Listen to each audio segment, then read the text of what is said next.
Dans cette vidéo, je vais concentrer mon explication sur la scène de Scratch. La scène est l'endroit où s'affiche une représentation visuelle de l'exécution du programme par le sprite.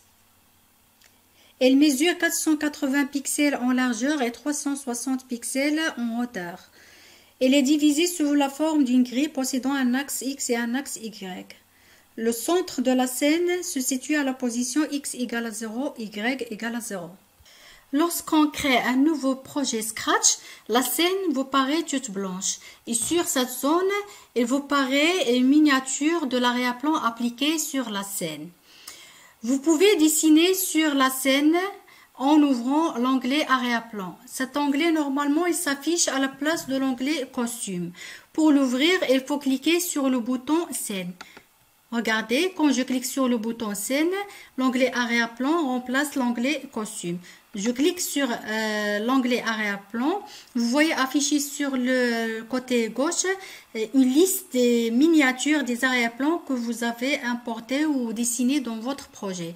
Dans cette zone, vous voyez afficher l'assistant de dessin pour vous permettre d'apporter des modifications sur votre arrière-plan. Vous voyez ici afficher l'arrière-plan appliqué sur la scène. Il est transparent, d'accord ? Bon, vous pouvez également importer des arrière-plans à votre projet à partir de la bibliothèque de Scratch en cliquant sur la commande choisir un arrière-plan. Cette commande comporte 4 sous-commandes. La première est appelée choisir un arrière-plan. Quand je clique dessus, ça va ouvrir une interface qui s'appelle choisir un arrière-plan. Cette interface comporte 9 onglets. Chaque onglet vous présente des arrière-plans qui font partie au thème désigné par le nom de l'onglet lui-même.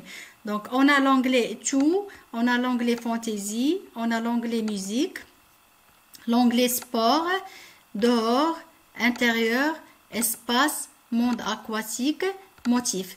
Donc, je vais choisir l'onglet Dehors et je clique par exemple sur l'arrière-plan Firm pour l'appliquer sur la scène de mon projet. Vous voyez afficher cet arrière-plan sur la scène.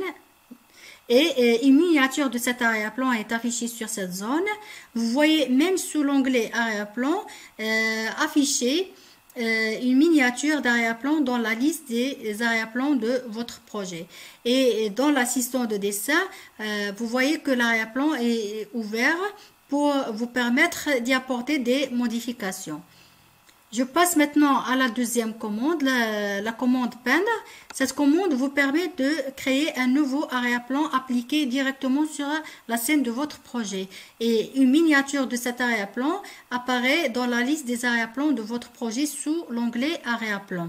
Cet arrière-plan est ouvert dans l'assistant de dessin pour vous permettre d'y apporter des modifications, de dessiner dessus, d'accord?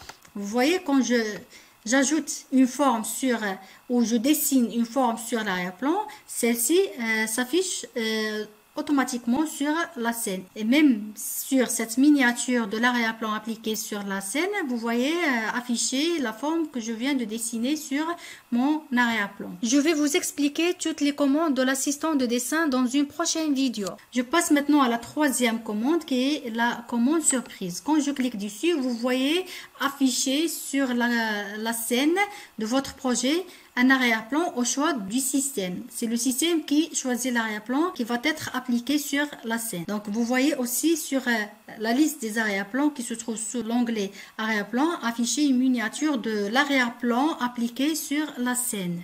Je passe maintenant à la quatrième commande, importer un arrière-plan. Cette commande ouvre la boîte de dialogue ouvrir pour vous permettre d'importer un arrière-plan à partir d'un fichier et bien sûr enregistré sur une unité de stockage d'informations locales ou externe comme une clé USB ou un disque externe. Donc j'ouvre par exemple un arrière-plan qui se trouve dans le dossier arrière-plan dans le dossier système bureau, d'accord. J'ouvre dans un premier temps le dossier système bureau, d'accord. Son contenu apparaît sur la partie de droite. Je cherche le dossier arrière-plan, je double-clique dessus et je sélectionne l'arrière-plan que je veux appliquer par exemple sur ma scène de mon projet.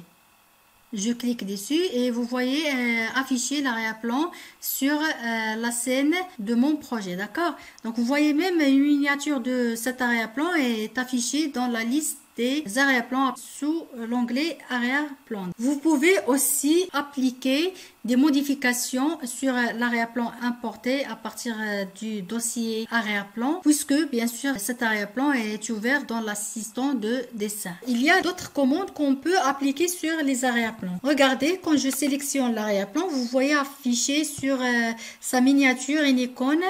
Quand je clique dessus, vous voyez que l'arrière-plan est supprimé. Je clique aussi avec le bouton droit de la souris sur une miniature d'arrière-plan. Vous voyez apparaître un menu contextuel contenant 3 commandes. La première commande vous permet de créer une copie de l'arrière-plan sélectionné. La deuxième commande vous permet d'exporter l'arrière-plan dans un dossier sur votre ordinateur. Je choisis par exemple notre dossier. Je prends par exemple le dossier bureau et je prends le dossier mes projets. Donc sous le même nom où je peux modifier son nom, d'accord? Donc je prends le nom firm et je clique sur enregistrer. La troisième commande, c'est la commande supprimer. Donc il vous permet de supprimer l'arrière-plan de la liste des arrière-plans de votre projet.